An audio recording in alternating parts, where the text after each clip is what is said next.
యేసుక్రీస్తు అతి పరిశుద్ధ నామమున మీకందరికీ ప్రేమపూర్వక వందనములు తెలియజేస్తున్నాను. ఈరోజు దేవుని వాగ్దానము కీర్తన 66వ కీర్తన 12వ వచనము ఆఖరి లైన్లో ఈ విధంగా వ్రాయబడింది.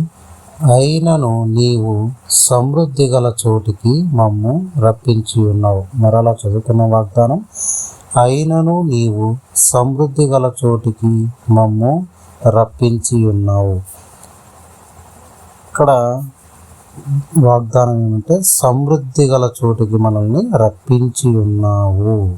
ఇది ఎవరు రప్పించారు, ఏమిటి అని మనం గమనించినట్లయితే అదే 12వ చరణంలో మొదటగా ఈ విధంగా వ్రాయబడింది. నరులు మా నెత్తి మీద ఎక్కునట్లు చేసితివి, మేము నిప్పులలోను నీళ్లలోను పడితిమి, అయినను నీవు సమృద్ధి గల చోటికి మమ్ము రప్పించి ఉన్నావు. ఇక్కడ ఈ వచనంలో 3 విషయాలు మనకు అర్థమవుతున్నాయి. ఏమిటంటే, మొదటిగా నరులు అనగా ఒక మనుష్యులు మా నెత్తి మీద ఎక్కున్నట్లు చేసితివి. ఆ యొక్క మనుషులను నెత్తి మీదకి అంటే తల మీదకి ఎక్కునట్లు చేసితివి అన్నారు. ఎవరు చేశారు తల మీదకి ఎక్కునట్లు? ఇక దేవుడు మాత్రమే చేశాడు. ఎందుకు చేయవలసి వచ్చింది? అదేవిధంగా రెండవదిగా మేము నిప్పులలోను, మూడవదిగా నీళ్లలోను పడితిమి. 3 విషయాలు జరిగినాయి. అయినను నీవు సమృద్ధి గల చోటికి మమ్ము రప్పించి ఉన్నాము అని అంటున్నాడు. నరులు మా నెత్తి మీదకి ఎక్కున్నట్లు చేసేది అన్నాడు. ఎందువలన ఆ విధంగా జరిగిందంటే, మనుషులు నెత్తి మీదకి ఎక్కడం అంటే ఎంతోమంది ఆ యొక్క సమస్యలను మనం బాధల్లో ఉన్నప్పుడు వారంతా మనల్ని బాధించేవారు ఉంటారు. అదే కీర్తనకారుడు 3వ కీర్తన 1వ చరణంలో ఈ విధంగా వ్రాయబడింది. యెహోవా నన్ను బాధించువారు ఎంతో విస్తరించి ఉన్నారు, నా మీదకి లేచువారు అనేకులు అంటున్నాడు. యెహోవా నన్ను బాధించువారు ఎంతో విస్తరించి ఉన్నారు, వారు రోజు రోజుకి విస్తరిస్తున్నారు, నా మీదకి లేచువారు అనేకులు. అంటే ఇక్కడ నరులు మా నెత్తి మీద ఎక్కున్నట్లు చేసేటివి అన్న దానికి మనం అర్థం చేసుకోవాలి. అంటే నరులు అనగా మనుషులు నన్ను, ఇక్కడ కీర్తనకారుడు 3వ కీర్తనలో రాసినట్లు, నన్ను బాధించేవారు ఎంతో విస్తరించి ఉన్నారు, ఎంతోమంది నన్ను బాధ పెట్టేవాళ్ళుగా ఉన్నారు, నా మీదకి లేచేవాళ్ళు, నా మీద నిందలేసేవారు, నన్ను అవమానించేవారు, నన్ను హింసించేవారు, నన్ను బాధ పెట్టేవారు, దుఃఖపరిచేవారు ఎంతోమంది నా మీదకి లేచేవారు అనేకులు అని కీర్తనకారుడు చెప్తున్నాడు. ఆ విధంగానే నరులు మా నెత్తి మీద ఎక్కున్నట్లు చేసేటివి, ఆ యొక్క సమస్యల సుడిగుండంలో చిక్కుకొని పోయేటట్లు చేశావు. అది మొదటి విషయం. రెండవ విషయం చూసినట్లయితే నిప్పులలోను నీళ్లలోనూ పడితిమి. రెండవ విషయం ఏంది? నిప్పులలోను నీళ్లలోనూ పడితిమి. ఈ యొక్క విషయాన్ని మనం అర్థం చేసుకోవాలంటే యెషయా గ్రంథము 43వ అధ్యాయము 2వ వచనం చదివినట్లయితే మనకు ఈ విషయము అర్థమవుతుంది.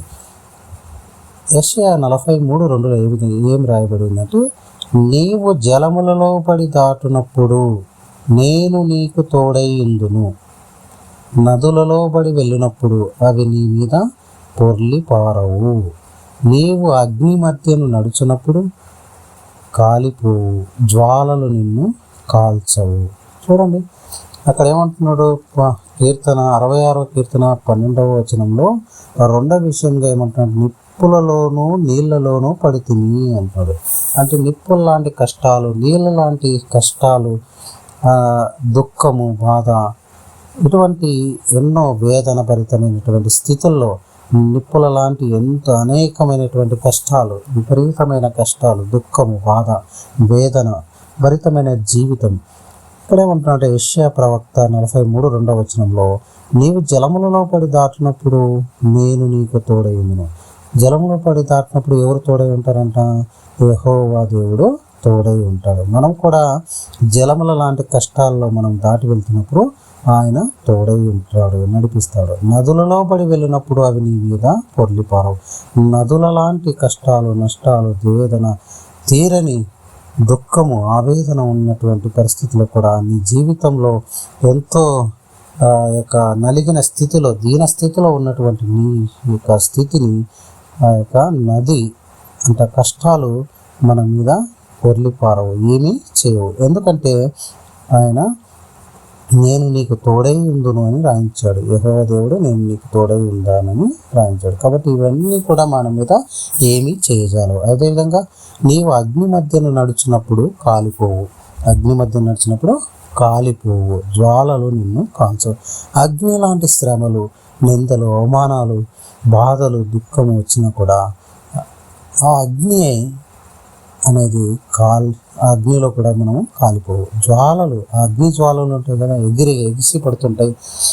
ఆ అగ్ని జ్వాల, నిందలు, అవమానాలు అనే అగ్ని జ్వాలలు నిన్ను ఏమీ చేయజాలవు. ఎందుకంటే యెహోవా దేవుడు నీకు తోడై ఉన్నాడు. ఇక్కడ మరలా మనం వాగ్దానం వెళ్తాం. 66వ కీర్తన 12వ వచనంలో మరలా మనం ఒకసారి చదువుకుందాం. నరులు మా నెత్తి మీద ఎక్కునట్లు చేసేటివి, మేము నిప్పులలోనూ నీళ్లలోనూ పడితిమి, అయినను నీవు సమృద్ధి గల చోటికి మమ్ము రప్పించి ఉన్నావు. చూడండి, నరులు మా నెత్తి మీద ఎక్కునట్లు చేస్తుంటే ఆ కీర్తనకారుడు 3వ కీర్తనలో చెప్పినట్లు 1వ చరణంలో యెహోవా నన్ను బాధించేవారు ఎంతో విస్తరించి ఉన్నారు. ఎంతో మంది ఉన్నారు బాధించేవాళ్ళు, అనేక రకాలుగా నన్ను హింసించేవారు, బాధించేవారు, దుఃఖపెట్టేవారు ఉన్నారు. వారు నా మీదకి లేచేవారు అనేకులు ఉన్నారు అంటున్నాడు. ఆ విధంగా నెత్తి పైనకి ఎక్కి మనల్ని బాధించేవారు, అంతగా శ్రమ పెట్టేవారు, మనల్ని దుఃఖ పెట్టేవారు ఎంతోమంది ఉన్నారు. అదేవిధంగా రెండవదిగా నిప్పులలోనూ నీళ్ళలోనూ పడుతుంది. రెండవదిగా ఏం చేసినా నిప్పులలో నీళ్ళలో పడుతుంది. యెషయా ప్రవక్త చెప్పినట్లు నీవు జలములలో పడి దాటినప్పుడు యెహోవా దేవుడు మనకు తోడై ఉండి నడిపిస్తాడు. నదులలో పడి వెళ్ళినప్పుడు అవి నీ మీద పడవు. నదుల లాంటి కష్టాలు, నీళ్ళులో పడినా కూడా ఆ కష్టాల్లో ఉన్నా కూడా మనకు అవి మన మీద ఏమీ చేయచాలవు. ఎందుకంటే యెహోవా దేవుడు మనకి తోడై ఉండి నడిపిస్తాడు. అదేవిధంగా అగ్ని మధ్యలో నడిచిన, అగ్నిలో పడితే నిప్పులలోనూ పడుతున్నాడు. అగ్ని మధ్యలో నడిచినా కూడా మనం కాలిపోమాట. అగ్ని మధ్యలో అగ్ని వంటి కష్టాలు, నష్టాలు, దుఃఖము, బాధ, నిందలు, అవమానం ఎదురైనప్పుడు కూడా అవి మనల్ని ఏం చేయగల జ్వాలల్లాగా ఎగిసి పడుతున్నటువంటి కూడా అగ్ని జ్వాలలు కూడా నిన్ను ఏమి చేయలేవు. ఎందుకంటే యెహోవా దేవుడు నీకు తోడై ఉండి నడిపిస్తున్నాడు. అంత మాత్రం కాదు, ఈ విధంగా మనం నరులు మన నెత్తి మీదకి ఎక్కినట్లు ఆ యొక్క పరిస్థితుల గుండా వెళ్తున్నా, నిప్పుల లాంటి కష్టాలు, నీళ్ళ లాంటి శ్రమలు, ఆ యొక్క శ్రమల్లో గుండా వెళ్తున్నా, అయినను ఇటువంటి స్థితిలో ఉన్నా కూడా నీవు సమృద్ధి గల చోటికి మమ్ము రప్పించి ఉన్నావు. అటువంటి స్థితిలో ఉన్నటువంటి మమ్మలను నీవు అంటే యెహోవా దేవుడు సమృద్ధి గల చోటికి మనల్ని రప్పించి ఉన్నాడు. కాబట్టి మనకు ఎటువంటి కష్టాలు, నష్టాలు, దుఃఖము, వేదన, భరితం, ఇటువంటి ఎన్ని సమస్యలు ఉన్నా కూడా మనల్ని దేవుడు ఏ విధంగా సమృద్ధిలోకి, ఆ యొక్క సమస్యల సుడిగుండం నుండి విడుదల కలుగుతుంది. అదేవిధంగా సమృద్ధి మనకు దయచేసేవాడు ఆయనే నమ్ముతున్నాం, విశ్వసిస్తున్నాం. ఎవరైతే ఈ యొక్క వాక్యాన్ని వింటున్నారో, ఈ వాగ్దానాన్ని ఎత్తిపట్టుకొని అయ్యా దేవా మీ సమస్యల నుండి, నిప్పుల లాంటి సమస్యలు, నీళ్ళ లాంటి సమస్యలు, నరులు మా మీదకి ఎత్తి నాట్యమాడేటువంటి సమస్యలు, ఇటువంటి సమస్యలు నలిగి విరిగి వేసారిపోతున్నటువంటి జీవితంలో కూడా అయినను అటువంటి సమస్యలు ఉన్నా కూడా మమ్మల్ని నువ్వేం చేస్తావంటే సమృద్ధి గల చోటికి మమ్మల్ని రప్పించి ఉన్నామని నమ్మినట్లయితే, విశ్వసించినట్లయితే, ఈ వాగ్దానాన్ని పట్టుకొని మీరు ప్రార్థన చేసినట్లయితే మీ యొక్క సమస్యల సుడిగుండం, కష్టాలు, నష్టాల సుడిగుండంలో నుండి, సమస్యల సుడిగుండం నుండి విడుదల కలుగుతుంది. ఇంత మాత్రమే సమృద్ధి గల చోటు, సమృద్ధిని మనము మన కుటుంబాల్లో, మన జీవితాల్లో చూస్తాము. కాబట్టి ఈ వాక్యాన్ని నమ్మి, విశ్వసించి, వాక్యానుసారం జీవితం నడుచుకుంటామని విశ్వసిస్తూ ఈ యొక్క సమయంలో మీ కొరకు ప్రార్థన చేస్తున్నాం. కృపా కనికరం గల మహామిక్కి ప్రేమ గల మా పర్లోక తండ్రి, నీ ఘనమైన పాదం బట్టి వందనములు, స్తుతులు, స్తోత్రములు నాయన.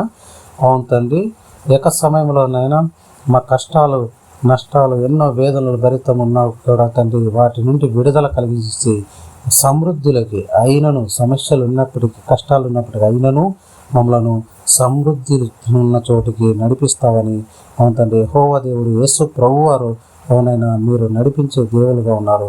అవునైనా విశ్వాసమున కర్తయు దాన్ని కొనసాగించబడినటువంటి మీ వైపే చూస్తూ వాగ్దానాన్ని ఎత్తిపెట్టినైనా మా సమస్యల సుడుగు నుండి విడుదల కలిగి సమృద్ధిలోకి మేము వస్తామని నమ్ముతూ విశ్వసిస్తూ అట్టి కృపను అట్టి సమృద్ధిని మాకు దయచేయమని వేడుకుంటూ మా కుటుంబాల్లో తండ్రి సమాధానం, శాంతి, సమృద్ధిని మీరు దయచేస్తారని నమ్ముతూ విశ్వసిస్తూ త్వరలో అయినటువంటి యేసుక్రీస్తు అతి పరిశుద్ధ నామములో ప్రార్థన చేసి అడిగి వేడుకుంటున్నాం మా పరమ తండ్రి. ఆమేన్, ఆమేన్, ఆమేన్.